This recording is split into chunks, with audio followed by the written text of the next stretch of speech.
Good evening. This week's Parsha is Parshas Kedoshim, and the Ramban says that the Aseres HaDibros are nichlo in Parshas Kedoshim. We have reference to every one of the Aseres HaDibros in Parshas Kedoshim. Like he says, Anochi Hashem Elokecha, Ani Hashem Elokechem. That's the remez in our parsha. Lo sasa locha, not to make any idols. Elohei Masecha lo sasa loch. That's in our parsha. And he goes through one by one. But interestingly, when it comes to lo sachmod, which means you're not supposed to covet, you're not supposed to want the house, the car, the wife of your friend, he says that where is that in our parsha? He says it's in the pasuk v'ahavta l'reacha kamocha. You have to love your neighbor like you love yourself. What you really means is that you shouldn't do to someone that which you do not want done to you. Now, the Mefarshim go on a long discussion. How do you tie together the lo sachmod with v'ahavta l'reacha kamocha?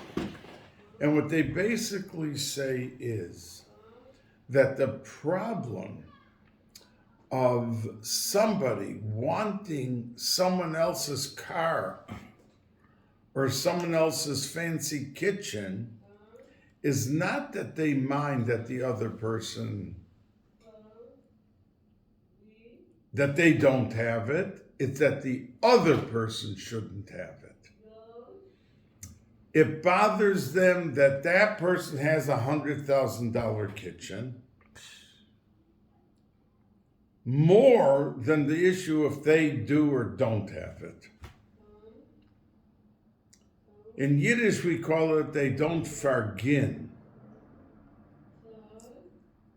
And over here, they explain, how does this come to that? And they explain and say that the problem is that there's a lack of love. Because if it's true love and it's pure, then there wouldn't be this jealousy, that this innate, that this quiet, unspoken, what's really at the root of bothering them about this issue. An example, the Gemara says, Bakol Adam Miskane Chutz Mibno V'Talmido, that there's a jealousy for every person. For every person, provided, except for his son and his student. Because if a father is making $50,000 a year and his son is making $150,000, the father is very happy. He's happy. It's his son. There's such love, and it's so pure that it won't go into the negative arena for a son or a Talmud. So that the Mefarshim explain is why lo sachmod, the essence of it, is about what the other person has and doesn't have. But if you elevated the love level for the other person, you wouldn't have any problem. That's why it's linked to v'ahavta l'reacha kamocha. And a person has to work on themselves, because it doesn't come easily. We masquerade and put up a facade with rationalization. But these meforshim that we just briefly mentioned unabashedly and unapologetically put it on the table as it is. And a person, when he realizes what the Chazal say, could begin to work on himself and begin to work and go down the road of repairing his attitude towards other people. V'yahavta l'reacha kamocha. Now, Rabbi Akiva, the Gemara says that Rabbi Akiva said, "V'yahavta l'reacha kamocha zeh klal gadol b'Torah." And it's a little bit strange because we're in Sfira now, and 24,000 of his Talmidim died. And the Gemara says, "Shalom nohagu kavod zeh lazeh," that they didn't properly respect each other, which is really hard to understand. Because if I said to you that the Chafetz Chaim was not respectful of his Chaver, Chafetz Chaim, the Baal Ruach HaKodesh, but Rabbi Akiva's Talmidim were Tanoim, that the Gemara says in Avodah Zarah could have gone into a cemetery and told everyone to get out of their graves. And this was for everyone. These were great, great tzaddikim. So how could it be that they didn't have this basic manners and edelkeit one to another? So the Bnei Yissaschar says that we know that on Pesach we say that the Yidden were at the 49th level. And had they waited longer, they would have fell into the Nun, to the 50th level, and then it would have been finished. Now the 50 level is the Nun Shari Bina.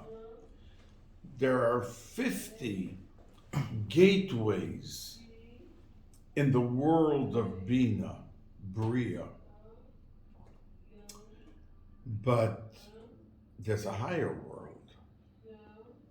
That's the world of Atzilus and Chochmah. It's the same thing, same level.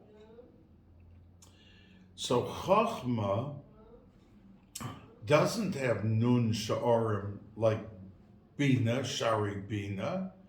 It has Lamed Beis Nesivos Chochmah. That there are 32 pathways in that realm. Now the word covet is Begematria 32. And that, says the Bnei Yissaschar, is what it means. Not that they were insulting each other. These were Tanoim, the greatest. But Shalom Noagu Kovet Zelozeh, that they couldn't emulate their Rebbe, Rabbi Akiva, who was at home in the world of Chochmah and Atzilus.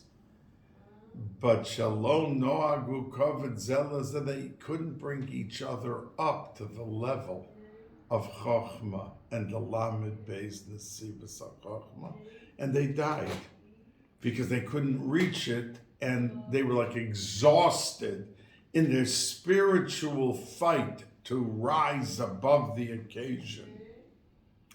And since the Lamed Beis Nesivos HaChochmah are expressed, they are referred to like hairs. That's the reason that we don't cut the hair al pi Kabbalah. In Halacha, it doesn't mention this, but in Kabbalah, because for 32 days we don't cut our hair.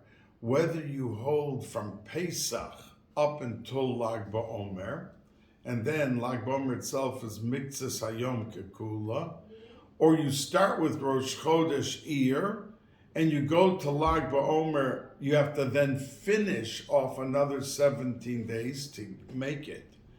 a total grouping of 32.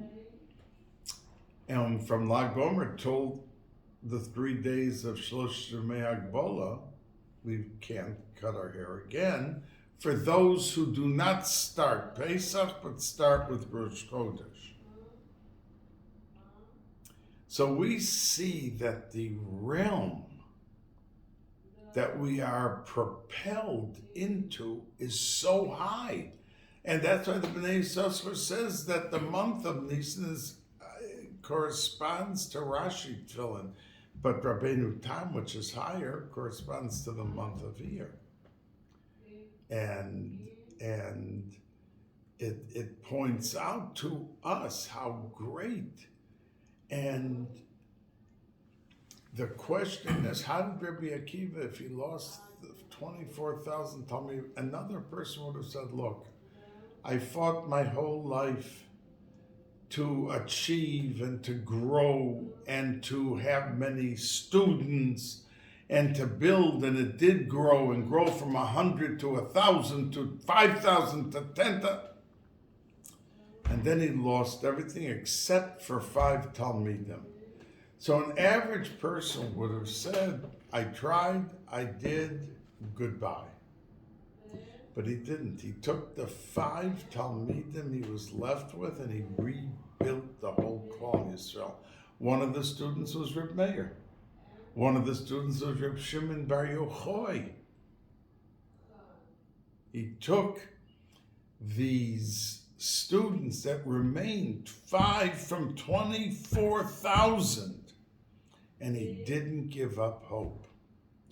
And that is the message of Rabbi Akiva in wanting us to grow and to continue. And when we have a drawback, a shortcoming, a bump in the road, we can't give up. And he didn't give up. And what was the secret of his success? V'ahavta l'reacha kamocha.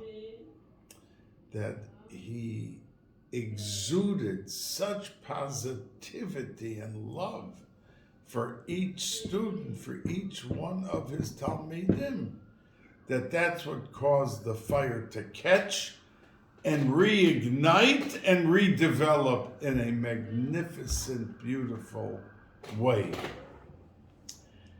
Now,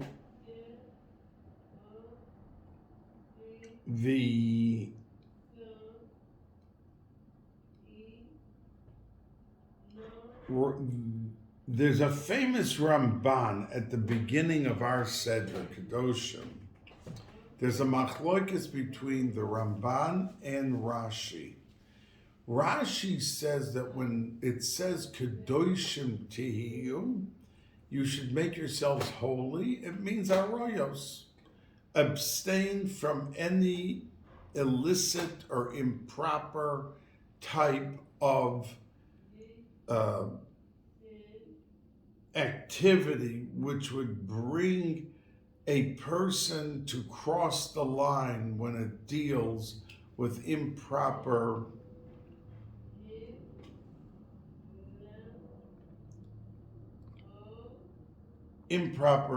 social activity, and which would lead to even worse of what the person does privately, men with women, and so on and so forth. The Ramban disagrees, and he says, no, it's not referring to arroyos. It's the famous Ramban that talks about a novel B'Shus HaTorah, that a person has to know boundaries and limitations. And he's talking, says the Ramban, not about, like Rashi says, the forbidden area, but he says it's referring to the permissible area, and it's something which you have to work on to improve the realm of permissibility. I mean, let's say a person is eating a steak. Now, if he eats the steak and he eats it l'shem shamayim, there's no problem with him having a steak. He has to make a bracha before and a bracha after, and he has the steak. If it didn't satisfy him, then he could take a little more meat. But if he went and finished a second steak and then wanted a third steak, and he's up to the seventh steak, that's what the Ramban's talking about. That within the realm of being permissible, no one can point to him and say he's doing an Aveira, but he's gluttonous. 7 steaks in one sitting. So that, says the Ramban, Kadesh atzmecha b'muterloch. And he says it goes into every aspect of life. A person could sit down and start talking, have a discussion, something he wants to share with the people he's with. And he doesn't stop. Doesn't stop. He wants everyone to listen. He wants everyone to be quiet. And he doesn't say a minute or two thought that he wants to convey. He wants to regulate and control the setting from beginning to end. So that's another way of gluttonous behavior, by being so verbose. And on the eating level, as we just said, a person has to know that when he's eating, it's a very vital and important mission, because we spend a chunk of time eating breakfast or lunch or dinner. Part of our day, there's an integral segment which is eating. Now, when we make a bracha before and a bracha achrona, we're in safe territory. But the Mekubalim asked, how could it be that Yochanan Kohen Gadol, Sheshimesh Shemoinim Shana, he served for 80 years, which means he went into the Kodesh Kedoshim every Yom Kippur and came out alive. And at the end, V'libsof Na'aseh Tzeduki, and at the end he became a reform rabbi. Now, how could somebody who went into the Kodesh Kedoshim 80 times on Yom Kippur and came out alive, which means he had no machshava zara, he had no alien thought for even a second, have become a reform rabbi? So the Arizal says what happened was that Tzadikim's neshamas go into fish, and lower tzaddikim go into meat and fowl, chicken, and the Rishonim go into the vegetables. So if you eat vegetables, and many people love vegetables, it's healthy, not so weight gaining and all of that, you have to make a bracha properly in a bracha achrona. Then those Rishonim can, as you're eating and you're picking up their neshamas, they can't come out and attack you. But this Yochanan Kohen Gadol was eating, and somehow his attention was diverted, and one of the Rishonim in the vegetables grabbed him and changed him over. That at the end, he became a reform rabbi. So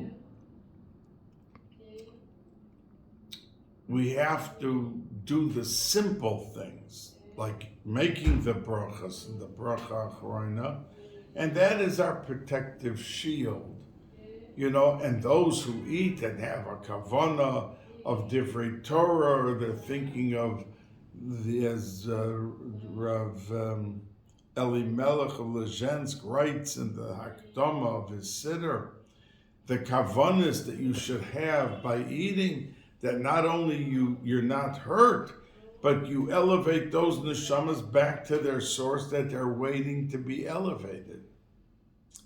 So it's important that when we live in Olam Hazeh and we are not aesthetic, we're not like a group of priests that they're not allowed to marry, they're not allowed to eat, they're not allowed to this, they're busy fasting and Olam Hazeh was for Yidden and people to enjoy, but in a proper format and a proper measurement.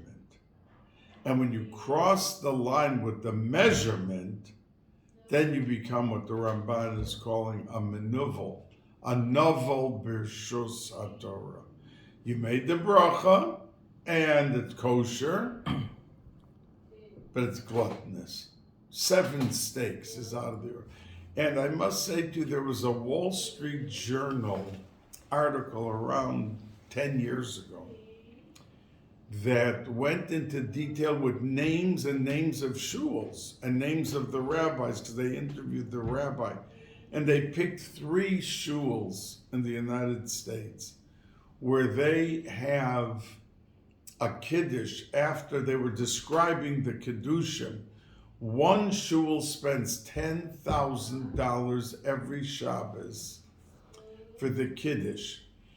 One of its members takes care of the whiskeys, which has only the blue labels and the most expensive. Then they have one that 12 different types of herrings that they have. Each one of them is named after one of the Shvatim, the Shivtei. And one place was $7,000 every Shabbos. That is what the Ramban means. And I mean, you can have a beautiful kiddush with some herring and with some fish and with some cholent and with everything that's and some whiskey. But to turn it into an event after davening that becomes so gluttonous that it's absolutely obnoxious and disgusting. What we can do with the ability, we have the money and we have that, so it happens like this. So we have to learn moderation. Enjoy, but moderation. Don't overdo it. Now, it goes also, this concept, I just want to take a minute to say, it means being a mensch, being a decent, moderate human being. And that's why the pasuk says, V'yasisa hayashar v'hatov. And it goes on the pasuk over there like lo sochlu al adam, that we don't eat blood. And we even give kavod to the animals. That means there are certain animals that when we shech them, we have to take the blood and we have to bury it. Just like we bury a person, that's called kisui adam, it's a mitzvah d'oraisa. That we have to take the blood and put it in and cover it with earth, like we would do for a human being, because the pasuk says ki adam hu hanefesh, that is the soul. And a soul means ruchnius. So if an animal has a lesser level of soul, but they still have some, they're alive, they talk, they walk around, and there's life to them, we have to give proper dignity and respect that when they die, or that when we shech them, that they're not just like garbage. We have to even take the blood and we have to bury it. We have to cover it with things out of a sign of respect for like the tselem elokim that a person has to a lesser degree an animal has. And we have to be able to bring that out to full flourish in how we deal with them. But v'yasisa yoshev, being a mensch does not mean only food. If someone is driving down the street and he comes towards a light and he has to make a left turn, and some guy that was supposed to be in the left lane was in the right lane to just be able to drive all the way up, and then makes the left turn, cuts him off. So he can have one of two reactions. Ignore him and just go about your driving and leave it. Or another person could answer and say, oh, this guy's not getting away with that. And he could try to out-zoom him, cut him off.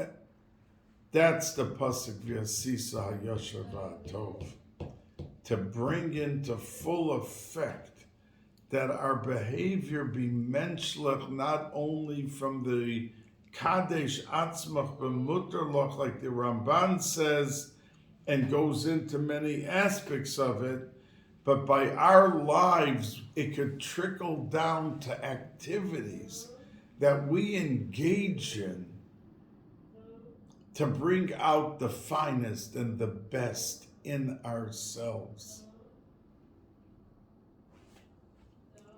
Like the person who was yelled at in shul and he didn't answer. So the Gemara says that if someone hears his embarrassment, he's embarrassed publicly and doesn't answer, he's like a tzaddik, and many people at that moment run over to get a bracha from the person. And quite often the bracha of that person is makuyim. It ends up happening because of the fact that he held himself back from, he had what to answer and what to say to this person. It wasn't like he was caught off guard. He could have really retaliated verbally to this guy, but he chose the menschliche, edle way to react despite his embarrassment. So that elevates a person. And in Hasidic Yisrael, they all talk about it. When a person is able to enjoy himself, and he could enjoy himself, but he doesn't go overboard.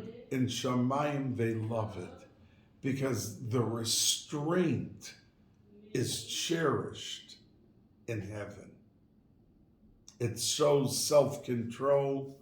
It shows a feeling and a sensitivity to Yiras Shamayim and to Avas Hashem. Now, there is a pasuk this week, Hocheach Tochiach Es Amisecha, which means we're supposed to rebuke another Yid. Now, they all ask, why does it say Hocheach Tochiach? Just say Hocheach Es Amisecha. Rebuke, you see he's doing something wrong. Because the Meforshim, like the Ksav Sofer said, it's probably the hardest mitzvah because, as the Arizal says, that if somebody goes over to somebody else and rebukes him, and it's not pure, it's Hocheach, Tochiach, it comes back to him. Because if, let's say, somebody was embarrassed by someone, but he didn't do anything. Now, 6 weeks later, the person who was not embarrassed, but the one who did the embarrassing, did something wrong, and the person seizes the opportunity, oh, here I can really now tell him off what I should have done then, and tell him off to a point that he's going to really be humiliated. And I'm under the umbrella of being perfectly fair. In other words, what he did, everyone saw was 100% wrong. So no one's going to yell at me for telling him off. But that's not why you're telling him off. You're telling him off because you wanted to get even for the event of 6 weeks before. And interestingly, they tell over the story, and it's a true story because in the Sefer of the stories about the Chofetz Chaim, this is listed in there. And in the preface, they say that if they didn't have one of the elder Talmidim say 100% it happened, they didn't put it in the book. It wasn't just hearsay. That the Chofetz Chaim was once in an inn, and they sat him down at a table to eat. And he didn't eat from there. He had his own food and whatever. But they were happy to have him.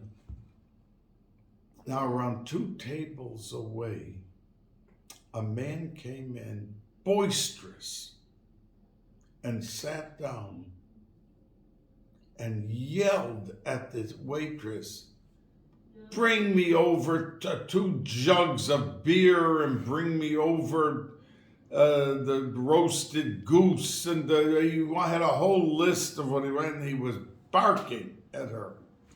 When she brought him the food, he started to gulp. You could hear the swallowing and the chewing of what he had.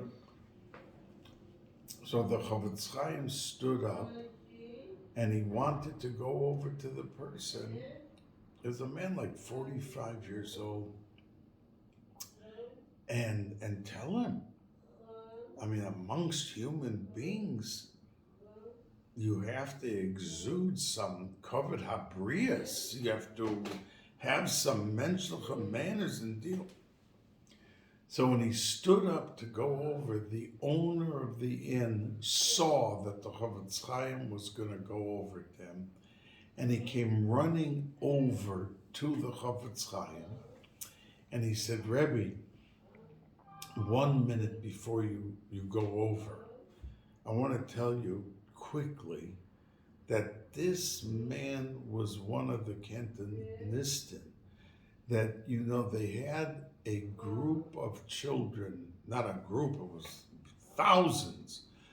The Russians used to go into a house and grab a child, 7 years old, 9 years old, and conscript him into the army. And it wasn't for 2 or for 4 years, it was for 35 years.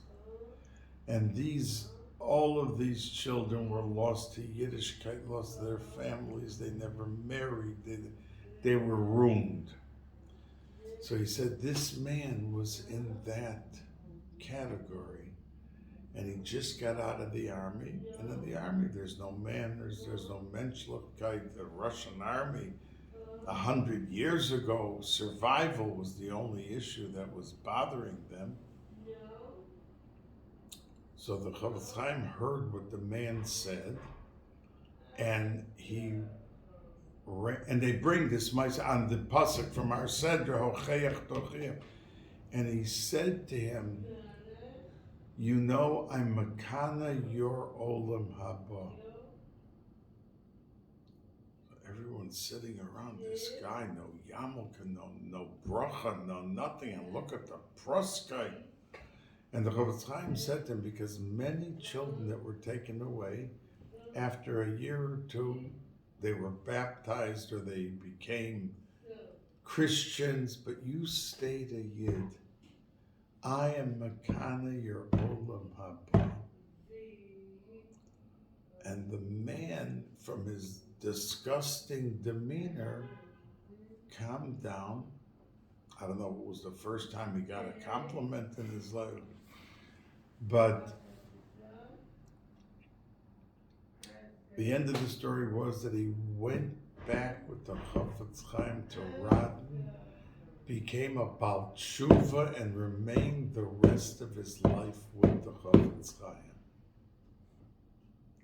What one compliment can accomplish was stronger than any hocheach tochiach to tell off the person. Now, to tell off the person, we're allowed to. The pasuk says you should, but the Ksav Sofer says it's the hardest mitzvah because there's so many conditions to it, and if you don't keep the conditions, then it backfires on you completely. So he said to do it the way the pasuk means. And here you saw the Chafetz Chaim was about to tell the man, Lo zu haderech, that's not the way we behave in public. Turned around the situation, the man became a Baal Tshuva, which was like a miracle in and of itself, that this man would ever civilize and become, but he did. But what did it come from? A positive word being said to him. Chafetz Chaim came over and explained what he meant by a makana your olam haba. So when we deal with people, sometimes there is a greater effect when we're positive and loving to the person to get him to move out of his mode of behavior and to bring him into the realm of where we want him to be. Now,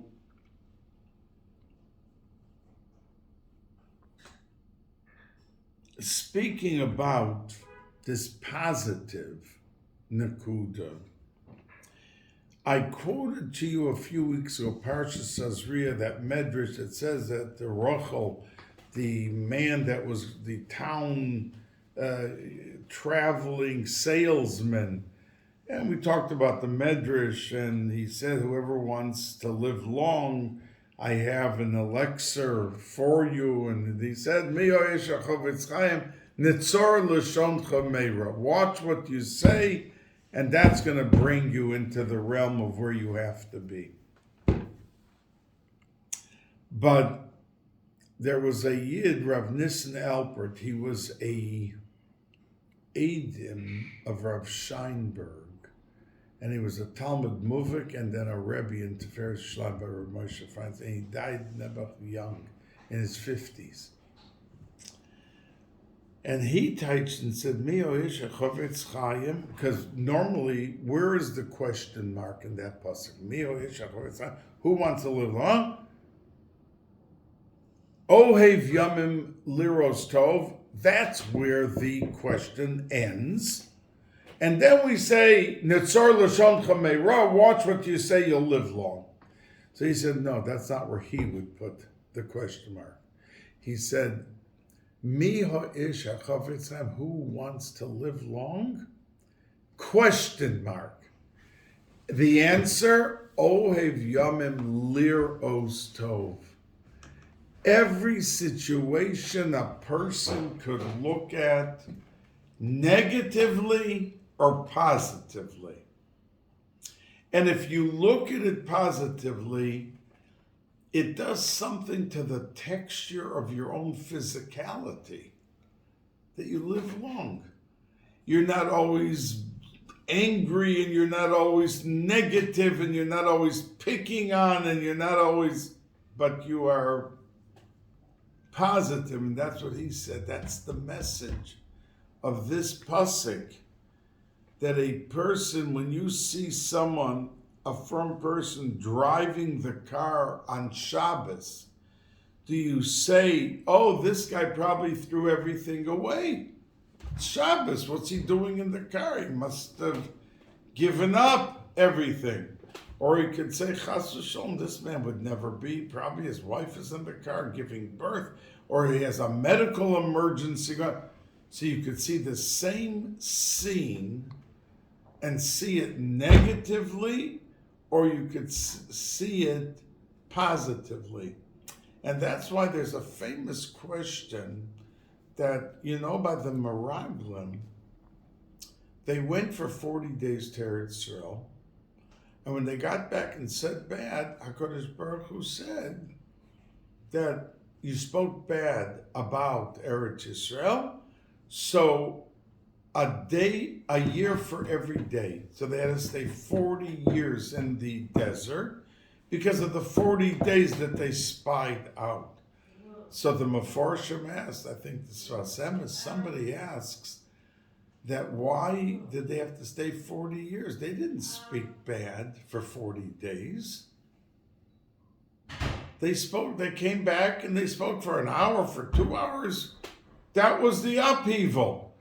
They didn't speak, when they were in Eretz Yisrael, they weren't talking about Eretz Yisrael. They came back to report, they said, for the hour or 2 or 3, but not 40 days. But the answer, they say, is because it's not for the talking when they came back. What brought the talking about? What brought it out in them? How they saw Eretz Yisrael for the 40 days. That they came and they were negative, and every little thing that they saw, they came and said, "Oh, we saw so many funerals." So a person could say, a funeral, every day people are dropping dead, negative people, that's all we were seeing, funerals and funerals. Or there was a way, as the Meforshim say, that they were there to spy out, and HaKadosh Baruch Hu wanted them to be busy with their dead relatives and burying them. They weren't busy looking around at what are these guys doing here in Eretz Yisrael. They were busy burying their dead. So you could see the same scene of massive funerals and talk about it as this is a land that every day, every street you go into, there's a funeral going on. It's killing its inhabitants. Or are you looking at it that, HaKadosh Baruch Hu provided us with a shield, with protection. They're not paying attention to us. They're not looking at us. They're busy with burying their dead. So perception, the looking and the seeing in a negative light, and that they did for 40 days, and that's why they paid with 40 years. But it wasn't because they said, of course, the result was they spoke badly, but it was only for 2 hours or an hour. So why should they have had 40 years for 40 days? They didn't badmouth for 40 days. So that is the answer, that we have to sharpen our ability in seeing the good in every situation and bringing out that goodness, and that becomes part and parcel of the pleasantness of our personality. A person who's always negative and always criticizing and always, he becomes a negative person, even if from the vantage point that he's coming is positive. In other words, he means well. But it can't be drenched and doused with constant negative. You have to look at a situation and really bring out and find the goodness. Now, one of the psukim of this week's Sedra is B'tzedek Tishpot Amisecha, which means really a halacha for dayanim, that you have to be very judicious and righteous in your deciding and adjudicating decisions affecting other yidden that come before you. But Rashi says on that pasuk, have a donis kol ha'odam l'kav schos, that you have to give everyone the benefit of the doubt, which is not always easy. But the Gemara says that there was somebody who went to work for someone who was wealthy, and he worked for 3 years, and he did not get paid, because the understanding was that when you finish your cycle of working, that's when you're going to get paid. It came the end, the Gemara says, of the 3 years, and it was Erev Yom Kippur, and he came up to the balabas, and he said to him, I'm going home today, back to my family. It's a Gemara. And I need money. I want to be paid. So could I have cash? Could I have money? And the Balabas says, I'm sorry, I have no money. So then he asked him, so maybe give me payros, fruits, worth the amount of money. He said, no, I don't have any fruits. He said, so give me a behemoth that I can go and sell, or at least use its meat and everything. I have to come home with something to the family. And he said, I don't have any behemoths. So then he asked him, well, give me some of your land. He said, I don't have. So he even said, so give me the linens. You have the finest of linens. I don't have any now. So the Gemara says he went home, the Pachi Nefesh, very downtrodden.